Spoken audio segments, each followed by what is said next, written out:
CPM-ന്റെ സംസ്ഥാന committee office സ്ഥിതി ചെയ്യുന്ന AKG സെന്റർ അത് ഗവർണർ പിടിച്ചെടുക്കും എന്ന് പറഞ്ഞാൽ ചുമ്മാ തള്ളല്ലേ എന്ന് നിങ്ങൾക്ക് തോന്നും. അങ്ങനെയല്ല കാര്യങ്ങൾ. കാരണം കേരള സർവകലാശാലയുടെ ഭൂമിയാണ് AKG സെന്റർ നിർമ്മിക്കാൻ വേണ്ടി ഉപയോഗിച്ചിരുന്നത്. അത് 1977 AK ആന്റണി കേരളത്തിൻ്റെ മുഖ്യമന്ത്രിയായിരിക്കെ AKG സ്മാരക സമിതിക്ക് ഒരു പഠന കേന്ദ്രം ഉണ്ടാക്കാൻ വേണ്ടി വിട്ടുകൊടുത്ത ഭൂമിയാണ്. എത്ര ഭൂമി കൊടുത്തു എന്നതിൻ്റെ ഒരു കണക്കുമില്ല. 2 തവണയായിട്ട് 15 സെൻറ്റ് വീതം കൊടുത്തു എന്നാണ് പറയപ്പെടുന്നത്. ഇതിൻ്റെ രേഖകൾ വില്ലേജ് ഓഫീസിലില്ല, താലൂക്ക് ഓഫീസിലില്ല. അതുകൊണ്ട് കുറേ കാലം മുമ്പ് വരെ ഇപ്പോഴും എനിക്ക് സംശയമുണ്ട്, AKG സെൻറ്ററിൻ്റെ പേരിൽ നികുതി അടയ്ക്കുന്നുണ്ടായിരുന്നില്ല. കാരണം ഡോക്യുമെൻ്റ് ഇല്ല.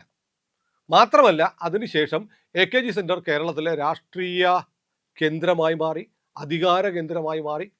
അത് CPM എന്ന പാർട്ടിയുടെ സംസ്ഥാന കമ്മിറ്റി ഓഫീസായി മാറി. എന്തിനാണ് കേരള സർവകലാശാല സ്ഥലം കൊടുത്തത്? AKGയുടെ പേരിൽ ഒരു സ്മാരകം, പഠന ഗവേഷണ കേന്ദ്രം ഉണ്ടാക്കാനാണ്. അത് CPM-ന്റെ സ്വത്തായിട്ട് മാറി. ഇപ്പോൾ ദാ കേരള സർവകലാശാലയുടെ സിൻഡിക്കേറ്റ് ചേർന്നിട്ട് തീരുമാനമെടുത്തിരിക്കുന്നു. AKG സെന്ററിന് എത്ര സ്ഥലമുണ്ട് അളക്കണം, അളന്നിട്ട് ബാക്കി നടപടികൾ എടുക്കണമെന്ന് സിൻഡിക്കേറ്റിൽ ഇന്നലെ തീരുമാനം വന്നു. തീരുമാനം എടുക്കാനുള്ള നിർദ്ദേശം വച്ചത് സേവ് യൂണിവേഴ്സിറ്റി കാമ്പയിൻ കമ്മിറ്റിയുടെ RS ശശികുമാർ ആവശ്യപ്പെട്ടത് സിൻഡിക്കേറ്റ് അംഗീകരിച്ചു. ഈ ശശികുമാർ എന്ന് പറയുന്ന ആൾ CPM-കാരനല്ല. പിന്നെ എങ്ങനെ വന്നു? ഗവർണറുടെ നോമിനിയായിട്ട് വന്നു എന്നാണ് എൻ്റെ അറിവ്. ഗവർണറാണ് സർവകലാശാലകളുടെ ചാൻസലർ. അപ്പോൾ അങ്ങനെ ഗവർണറുടെ നോമിനിയായിട്ട് വന്നിരിക്കുന്ന ആൾ AKG സെൻറ്ററിൻ്റെ സ്ഥലം അളക്കാൻ ഉത്തരവിടുന്നു. സ്ഥലം അളന്നിട്ട് കണ്ടെത്തുകയാണെന്നിരിക്കട്ടെ, അതായത് അന്ന് കൊടുത്ത 30 സെന്റിനപ്പുറത്ത് സ്ഥലമുണ്ട് എന്ന് വന്നാൽ ബാക്കി സ്ഥലം പിടിച്ചെടുക്കുമല്ലോ. ഇപ്പോൾ AKG സെന്ററിന്റെ പക്കൽ 55 സെന്റ് സ്ഥലമുണ്ടെന്നാണ് പറയുന്നത്. അതായത് അവിഹിതമായി ഒരു സർക്കാർ ഒരു രാഷ്ട്രീയ പാർട്ടിക്ക് 30 സെന്റ് സ്ഥലം കൊടുക്കുന്നു, അതും കടലാസില്ലാതെ. കടലാസില്ല. അവിടെ അവർ വലിയ സൗധം പണിയുന്നു, ഓഫീസ് പണിയുന്നു, പഠന ഗവേഷണ കേന്ദ്രത്തിന് പകരം പാർട്ടി ഓഫീസ് ഉണ്ടാക്കുന്നു. എന്നിട്ട് പിന്നെ കേരള സർവകലാശാലയുടെ 25 സെന്റ് സ്ഥലം കൂടെ പിടിച്ചെടുക്കുന്നു. അവിടെ സെന്റിന് ലക്ഷങ്ങൾ, 50 ലക്ഷം രൂപയൊക്കെ വിലയുള്ള സ്ഥലമാണ്. അത്രയും വിലയുള്ള കണ്ണായ സ്ഥലം 25 സെന്റ് അനുവദിച്ച് കിട്ടിയതിൽ കൂടുതൽ കൈവശം വെച്ചിരിക്കുകയാണ് AKG സെന്റർ. അപ്പോൾ സ്വാഭാവികമായും ഗവർണർക്ക്, ചാൻസലർക്ക് എന്ത് ചെയ്യാൻ പറ്റും? കേരള സർവകലാശാലയുടെ ഭൂമി കൈയേറിയത് തിരിച്ചു പിടിക്കാൻ പറ്റും. ഒന്ന്, അത്തരമൊരു ഉത്തരവ് സംസ്ഥാന സർക്കാർ എടുക്കുമോ? ഇല്ല. കാരണം കോൺഗ്രസ് സർക്കാർ കൊടുത്തതാണെന്നേ. അതിനുശേഷം വന്ന ഒരു കോൺഗ്രസ് സർക്കാരും അവിടെ AKGയുടെ പേരിൽ പഠന ഗവേഷണ കേന്ദ്രമല്ല, പാർട്ടി ഓഫീസാണ് നടക്കുന്നത് എന്ന് അറിഞ്ഞിട്ടും എന്ന് മിണ്ടിയിട്ടില്ല, ചെറുവിരൽ അനക്കിയിട്ടില്ല. ഇവരൊക്കെ തമ്മിലുള്ള ഒരു ധാരണയുണ്ടല്ലോ, അന്തർധാര ശക്തമാണ്. അങ്ങോട്ടും ഇങ്ങോട്ടും എല്ലാവരും പൊതുസ്ഥലമൊക്കെ കൈയേറി ഭൂമിയൊക്കെ എടുത്തിട്ടുണ്ട്. പല സ്മാരകങ്ങൾ, പ്രതിമ എന്നൊക്കെ പറഞ്ഞ് സർക്കാരിൻ്റെ സ്ഥലം അങ്ങോട്ടും ഇങ്ങോട്ടും സ്വന്തം ഭരണം വരുമ്പോൾ പതിച്ചെടുക്കും, വീതിച്ചെടുക്കും. ഇഷ്ടം പോലെ പൊതു സ്വത്തുക്കൾ കേരളത്തിലെ രാഷ്ട്രീയ പാർട്ടികൾ, BJP ഒഴികെയുള്ള രാഷ്ട്രീയ പാർട്ടികൾ, CPM-ഉം കോൺഗ്രസും CPI-യും ലീഗും ഒക്കെ സ്വന്തമാക്കിയിട്ടുണ്ട്. സർക്കാർ ഭൂമി പതിച്ചെടുത്തിട്ടുണ്ട്. അതിൻ്റെ ഭാഗമായി അങ്ങോട്ടും ഇങ്ങോട്ടും ഉപദ്രവിക്കേണ്ട എന്നുള്ള അണ്ടർസ്റ്റാൻഡിങ്ങിൻ്റെ ഭാഗമായിട്ട് മുന്നോട്ട് പോവുകയായിരുന്നു. പക്ഷേ ഇപ്പോൾ കളി മാറി. 2 തരത്തിലാണ് CPM-ന് ഇത് പാരയാകാൻ പോകുന്നത്. ഒന്ന്, ഞാനിപ്പോൾ പറഞ്ഞതുപോലെ അനുവദിച്ചതിനേക്കാളും 25 സെന്റ് കൂടുതലുണ്ടെങ്കിൽ, ഉണ്ടെന്ന് സർവേയിൽ കണ്ടെത്തുമല്ലോ, ഉറപ്പാണ്. കൂടുതൽ സ്ഥലമുണ്ട്, 55 സെന്റിലാണ് ഇപ്പം AKG സെന്റർ പ്രവർത്തിക്കുന്നത്. അത് കേരള സർവകലാശാലയ്ക്ക് തിരിച്ചെടുക്കാൻ പറ്റും. തിരിച്ചെടുക്കണം എന്ന് തീരുമാനിക്കുന്നത് VC ആണ്, വൈസ് ചാൻസലർക്ക് തീരുമാനിക്കാം. അതിന് ചാൻസലറായ ഗവർണറുടെ അംഗീകാരം കൂടെ കിട്ടിയാൽ ആ ഭൂമി AKG സെന്ററിൻ്റെ കയ്യിൽ നിന്ന് കേരള സർവകലാശാലയ്ക്ക് പോകും. ഇനി സർക്കാർ അതിനെ എതിർക്കുമോ? സർക്കാർ അത് ഏറ്റെടുക്കാൻ തയ്യാറാവില്ല. പക്ഷേ കേരളത്തിൻ്റെ ഭരണഘടനാ തലവൻ ഗവർണറാണ്. ഗവർണർ അങ്ങനൊരു തീരുമാനം, ചാൻസലറായ ഗവർണർ അങ്ങനൊരു തീരുമാനമെടുത്താൽ സതീശന് തടയാൻ പറ്റില്ല, കേരള സർക്കാരിന് തടയാൻ പറ്റില്ല. AKG സെന്റർ പോകും. ഇനി AKG സെന്റർ പോകാൻ മറ്റൊരു കാര്യം കൂടിയുണ്ട്. AKG സെന്റർ എന്ന് പറയുന്ന സ്ഥലം AKGയുടെ പേരിലുള്ള ഒരു പഠന ഗവേഷണ കേന്ദ്രം, പൊതുസ്ഥാപനം തുടങ്ങാനാണ് കൊടുത്തത്. AKG സെന്ററിലേക്ക് നാട്ടുകാർക്ക് കയറി ചെല്ലാൻ പറ്റുമോ? സഖാക്കന്മാർക്ക് അല്ലാത്തവർക്ക്? പാർട്ടി ഓഫീസാക്കി. നിയമവിരുദ്ധമാണ്, സ്ഥലം കൊടുത്ത വ്യവസ്ഥക്കെതിരാണ്. അങ്ങനെയാണത് അവിടെ പ്രവർത്തിച്ചുകൊണ്ടിരുന്നത്. അപ്പോൾ എന്തിനു വേണ്ടി ഭൂമി അനുവദിച്ചോ ആ ഭൂമി വ്യവസ്ഥ പ്രകാരമല്ലാത്ത കാര്യങ്ങൾക്ക് ഉപയോഗിച്ചാൽ സർക്കാരിലേക്ക് തിരിച്ചെടുക്കാം. അതിനുള്ള വ്യവസ്ഥയുണ്ട്. അപ്പോൾ സി പി എമ്മിൻ്റെ സംസ്ഥാന കമ്മിറ്റിയെ ഓഫീസ് പ്രവർത്തിക്കാൻ വേണ്ടി കണ്ണായ സ്ഥലത്ത് തിരുവനന്തപുരത്ത് 30 സെൻറ്റ് സ്ഥലം എന്തിനു കൊടുത്തതുകൊണ്ടാണല്ലോ അടുത്തുള്ള 25 സെൻറ്റ് കൂടെ മാന്തി എടുത്തത്. അപ്പോൾ എന്തിനാ സ്ഥലം കൊടുത്തു? ആ സ്ഥലം കൊടുത്ത തീരുമാനത്തിന് അനുസരിച്ചല്ല അവിടെ പ്രവർത്തനം നടക്കുന്നത്. എല്ലാവർക്കും അറിയാം. സാക്ഷിയൊന്നും വേണ്ട, കോടതി പോയാൽ പോലും അറിയാം സി പി എമ്മിൻ്റെ സംസ്ഥാന കമ്മിറ്റി ഓഫീസാണ് അവിടെ പ്രവർത്തിച്ചത്. സകലർക്കും അറിയാം. സകല മാധ്യമങ്ങളിലും അതിൻ്റെ ഡോക്യുമെൻ്റ് ഉണ്ട്, ചിത്രങ്ങളുണ്ട്, വാർത്തകളുണ്ട്. സകല ജനത്തിനും അറിയാം. സി പി എമ്മിൻ്റെ സംസ്ഥാന കമ്മിറ്റി ഓഫീസിൻ്റെ അഡ്രസ്സ് എന്താണ്? Kerala state committee AKG centre Trivandrum എന്നല്ലേ? അപ്പോൾ അത് സി പി എമ്മിൻ്റെ സംസ്ഥാന കമ്മിറ്റി ഓഫീസാക്കി മാറ്റി കൊടുത്ത പർപ്പസിന് വേണ്ടിയല്ല. അതുകൊണ്ട് കൂടിയിട്ടാണ് കേട്ടോ ഇപ്പോൾ പുതിയ ഓഫീസ് ഉണ്ടാക്കിയത്.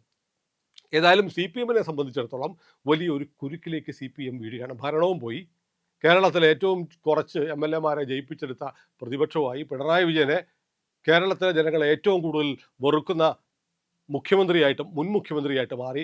സി പി എമ്മിൻ്റെ സംസ്ഥാന സെക്രട്ടറി ഗോവിന്ദനാവട്ടെ ജനം ഇയാളെ കണ്ടാൽ ഉടനെ ചിരിക്കുന്ന ഒരു കോമാളിയെ പോലെയായി. അപ്പം ഗോവിന്ദൻ എന്നുള്ള പേരും വീണു. ഇതിനു മുമ്പുള്ള സി പി എമ്മിൻ്റെ സംസ്ഥാന സെക്രട്ടറിമാർക്ക് ആർക്കെങ്കിലും ഇരട്ടപ്പേരുണ്ടായിരുന്നോ? ഇല്ല.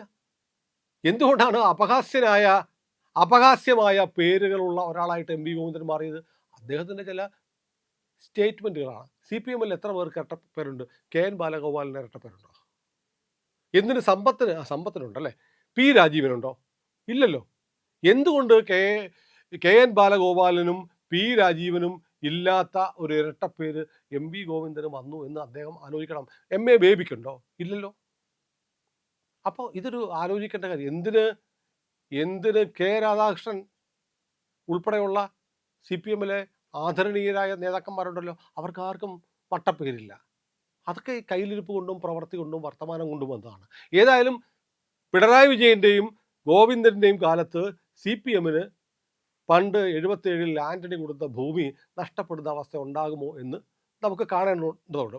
സി പി എമ്മിൻ്റെ ഈ ഭൂമി കയ്യേറ്റം എന്നുള്ള പരിപാടി ഇപ്പോൾ തുടങ്ങിയതൊന്നുമല്ല, മുമ്പേ തുടങ്ങിയതാണ്. അതിപ്പോഴും നടന്നുകൊണ്ടിരിക്കുകയാണ്. ഇപ്പോൾ പുതിയ ഓഫീസ് പണിതില്ലേ, പുതിയ ഓഫീസ് പണിതുമായി ബന്ധപ്പെട്ട ഒരു കേസുണ്ട്. അതായത് ISROയിലെ ഉദ്യോഗസ്ഥയായ ബിന്ദു എന്ന് പറയുന്നൊരു സ്ത്രീ, അവർ ഒരു കേസ് കൊടുത്തിട്ടുണ്ട്. അവർ വാങ്ങിയ ഭൂമി എന്ന് പറഞ്ഞാൽ ആ ഭൂമി മറ്റൊരു കുടുംബം ഒരു സ്വകാര്യ ബാങ്കിന് പണയം വെച്ച് ലോൺ എടുത്തിരുന്നു.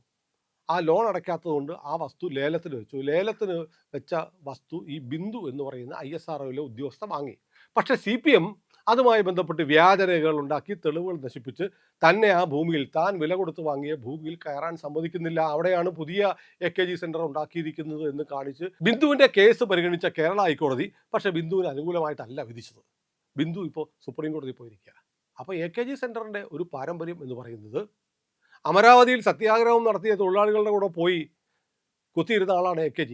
ആ AKGയുടെ പേരിൽ ഒരു സ്മാരകം ഉണ്ടാക്കിയിട്ട് കേരള സർവകലാശാലയുടെ ഭൂമി മാന്തിയെടുക്കുന്നു. പാവപ്പെട്ട ബിന്ദു എന്ന് പറയുന്ന ISROയിലെ ശാസ്ത്രജ്ഞ പണം കൊടുത്ത് വാങ്ങിയ ഭൂമി വ്യാജരേഖകളും കൃത്രിമ തെളിവുകളും ഉണ്ടാക്കി തട്ടിയെടുത്ത് അവിടെ പുതിയ പാർട്ടി ഓഫീസ് ഉണ്ടാക്കിയിരിക്കുന്നു എന്ന് പറഞ്ഞ് അവർ സുപ്രീം കോടതിയിൽ പോയിരിക്കുന്നു. ഇങ്ങനെ ഒരുപാട് കഥകൾ AKG സെൻറ്ററിൻ്റെ പഴയതും പുതിയതുമായ ആസ്ഥാനത്തെക്കുറിച്ച്, CPMൻ്റെ ആസ്ഥാനത്തെക്കുറിച്ച് പറയാനുണ്ട്. ഏതായാലും കേൾക്കുന്ന കാര്യങ്ങൾ അത്ര നല്ലതൊന്നുമല്ല. CPMനെ സംബന്ധിച്ച് ബംഗാളിലെ പോലെ ത്രിപുരയിലെ പോലെ CPM തകർന്നടിയുന്നതിൻ്റെ ലാഞ്ചനകൾ കണ്ടു തുടങ്ങുന്നു. എല്ലാ ജില്ലാ കമ്മിറ്റികളിലും അടിയാണ്.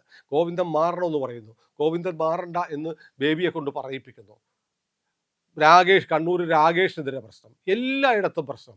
CPM അങ്ങനെ ഭരണം നഷ്ടപ്പെട്ട് ചിത്തഭ്രമം വന്ന ആളുകളുടെ ഒരു കൂട്ടായ്മയായിട്ട് CPM മാറിയിരിക്കുന്നു എന്ന് തോന്നുന്നു. കാരണം അധികാരം എന്ന് പറയുന്നത്, അധികാരത്തിൻ്റെ മത്തു പിടിച്ച് നടന്ന ആളുകൾക്ക് ഒരു സുപ്രഭാതത്തിൽ അത് കയ്യിൽ നിന്ന് പോകുമ്പോൾ ഉണ്ടാകുന്ന ഒരു മാനസികാവസ്ഥ ഊഹിച്ചെടുക്കാവുന്നതേ ഉള്ളൂ.